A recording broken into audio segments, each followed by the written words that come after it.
ခိုးနှမှုတဲ့နေရာလေးကိုပြန်တတ်တာလို့ဆွေတောင်းဖို့ရှိတဲ့ရင်ကလေးရလေ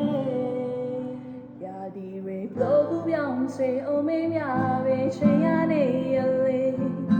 နေနာရှိချိန်ပြန်တတ်တာလို့ဆွေ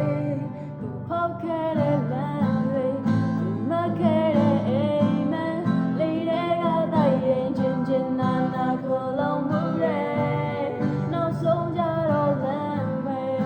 ထားခဲ့ပြီးတရားတဲ့မျောလင်းချက်ကြီးစွာယုံယုံကြည်ကြည်မျောနေစေသူပြန်လာမယ်လို့မင်းထင်နေတာလားဒါဆိုရင်ဖြေဟာလုံးဝ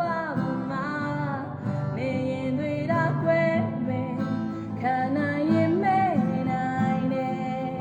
နင်စားတော့ပြီးမေးပြလိုက်ပါတော့ဒီလမ်းတွေခဲ့ရင်ချင်းချင်းနာနာပြောင်းပါနေမချစ်တော့ဘူးဆိုနာနာချင်းချင်းမုန်းပါ